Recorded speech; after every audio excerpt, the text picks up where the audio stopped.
14 વર્ષનો ભાણેજ બજારમાં ખરીદી માટે જ હતો તો તે એક વસ્તુ સાથે રોજ 20 રૂપિયાની ફટકડી લઈ આવતો અને હું તે લઈને શર્મને મારે પૂછ્યા વિના રસોડામાં મૂકી દેતી અને ફટકડી લીધાના 1 મહિના પછી રસોડામાં ફટકડીનો ઢગલો થઈ ગયો। એક દિવસ મેં તેને બોલાવીને કારણ પૂછ્યું ત્યારે મારા હોશ ફૂટી ગયા। તે રાતે મારા 14 વર્ષના ભાણેજે દુઃખના કારણે મારી હાલત સૌથી ખરાબ હતી।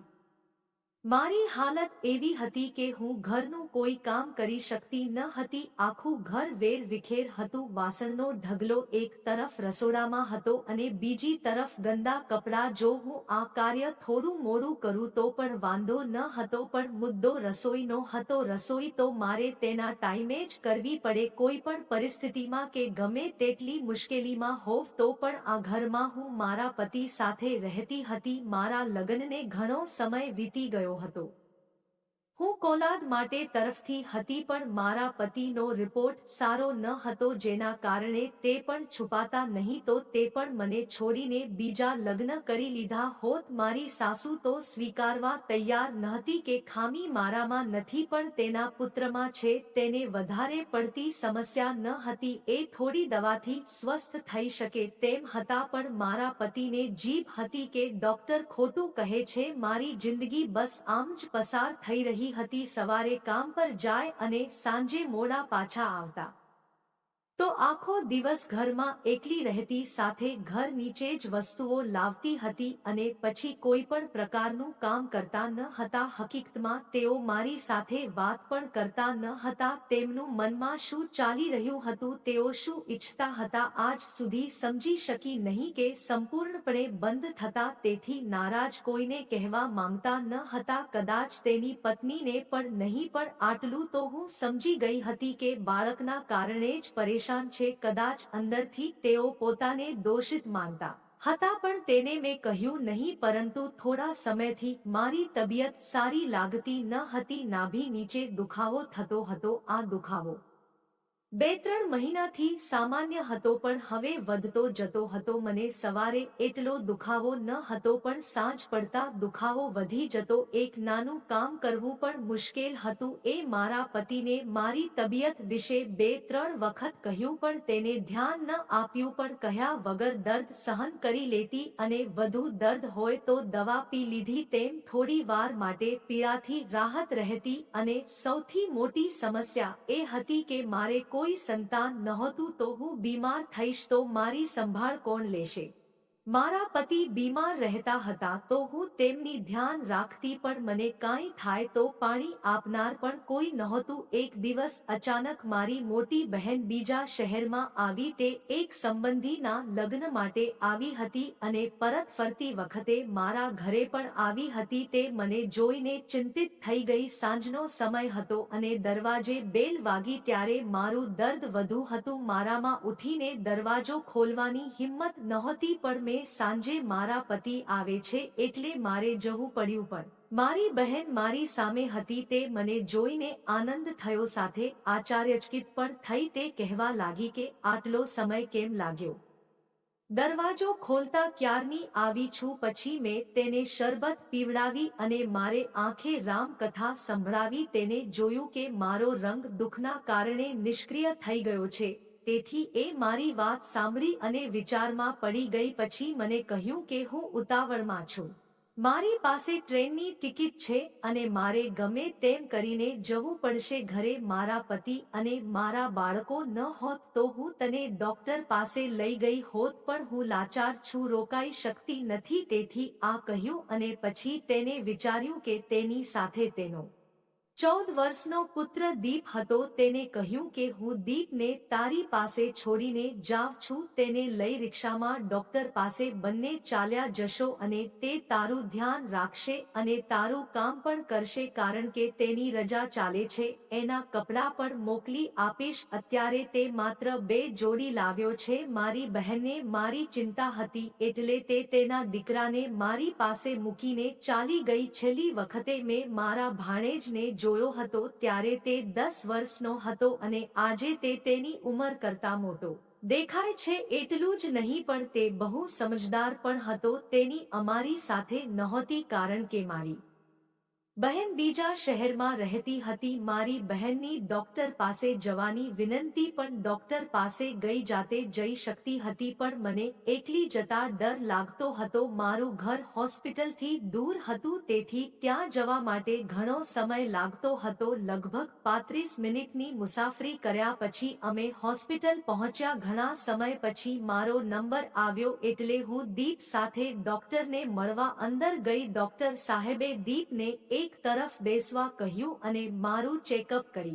ડોક્ટરે કહ્યું કે આ એવો રોગ છે જે કોઈ પણ સ્ત્રીને વધતી ઉંમર સાથે થાય છે. આ રોગમાં બે પ્રકારની સમસ્યાઓ થાય છે. પહેલું, બાળક થવું મુશ્કેલ છે અને બીજું, ઘણી પીડા થાય છે. આ રોગને કહેવામાં આવે છે જો કોઈ સ્ત્રીને પહેલા બાળક હોય તો તેઓ બાળકદાની દૂર કરી નાખે છે, પરંતુ જો કોઈ બાળક ન હોય તો તે સ્ત્રી માટે મોટી સમસ્યા બની જાય છે. આની માટે ગોળી ખાવી પડે છે પણ જો તે આ ગોળી ખાય તો તેની બાળક થવાની ઉમેદના બરાબર થઈ જાય છે.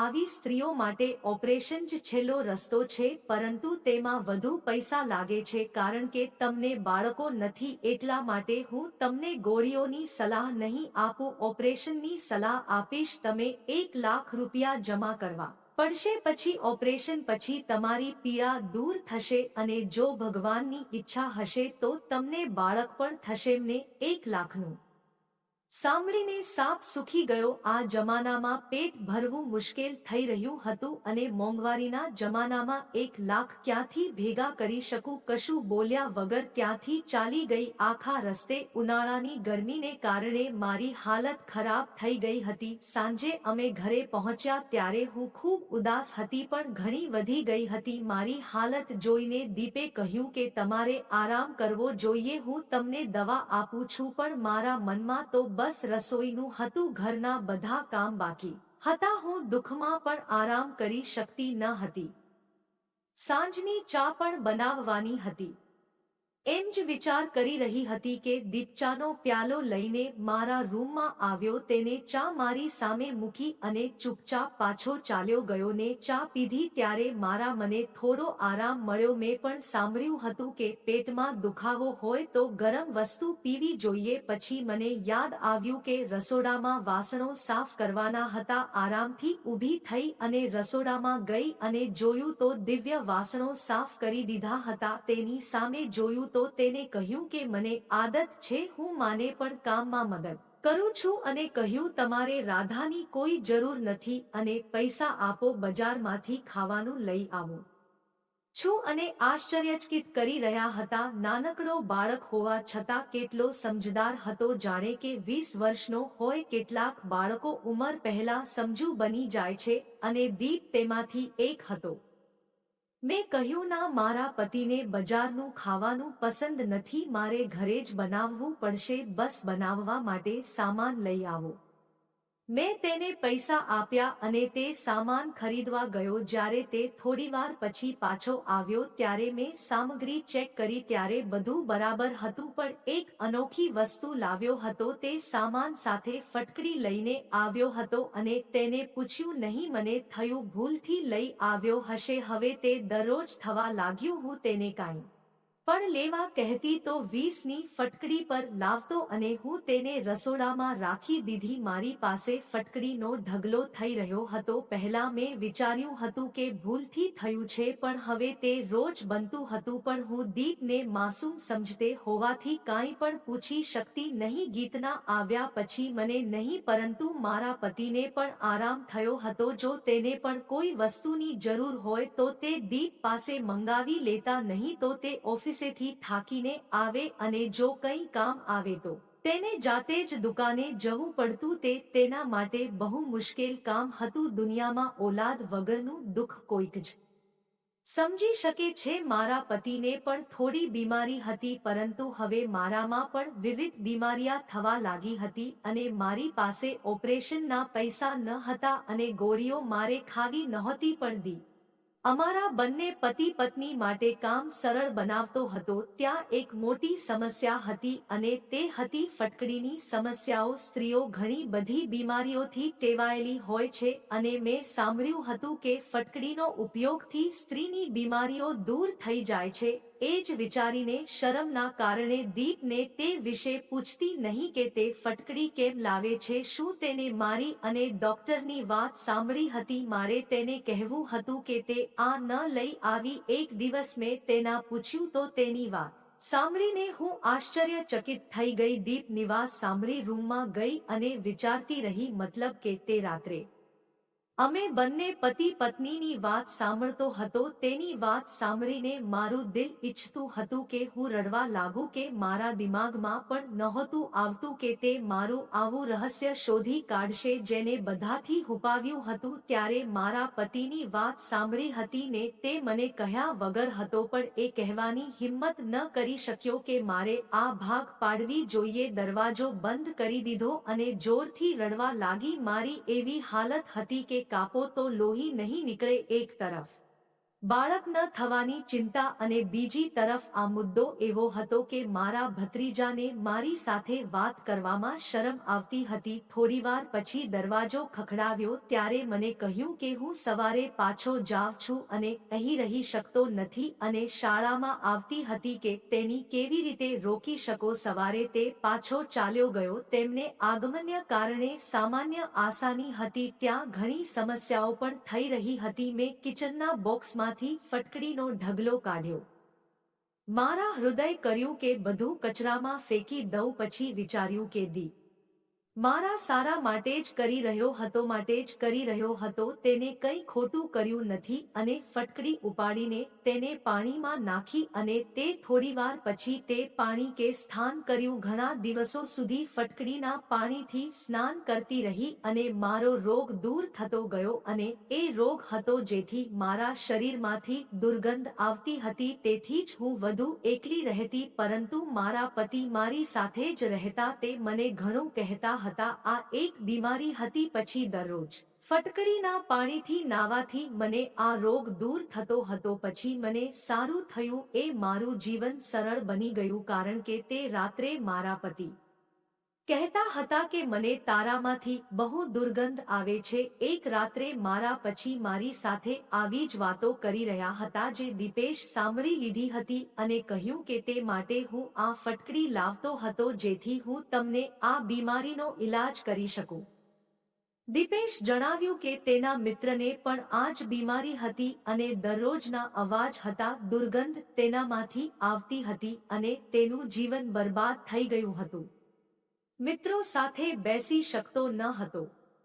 અમે બધા પણ તેનાથી દૂર રહેતા. તેમની દુર્ગંધને કારણે મારા મિત્રને એક બે ફટકડીના પાણીથી સ્નાન કરવા કહ્યું અને જલ્દી મારા મિત્ર એ ફટકડીના પાણીથી સ્નાન કરવાનું શરૂ કર્યું. તેની બીમારી પૂરી થઈ ગઈ છે. એ વાતો સાંભળીને મને ખૂબ શરમ આવી. હું રડવા માંગતી હતી. હું લાંબા સમય સુધી રડતી રહી પણ તેની લાવેલ ફટકડીથી મારી બીમારી દૂર થઈ ગઈ. મને સમજાયું કે મારા પતિની ફરિયાદ પૂરી થઈ ગઈ છે અને આશ્ચર્ય થયું કે દીપ શું કહેવા માંગતો હતો તે પહેલા જ સમજી ગયો અને તેને મને પહેલા જ મદદ કરી દીધી. નહીં તો મને લાગતું હતું કે મારી સ્ત્રી વારી બીમારીના સમાચારના કારણે તે ફટકડી લઈને આવે છે. આ શંકાના કારણે હું તેને પ્રશ્ન પણ નહોતી કરી શકતી, પરંતુ દીપના કર્યા પછી મને અહેસાસ થયો કે બાળક વિના જીવન કેટલું મુશ્કેલ બની જાય છે. એ મારી સારવાર માટે મારી સોનાની બંગડીઓ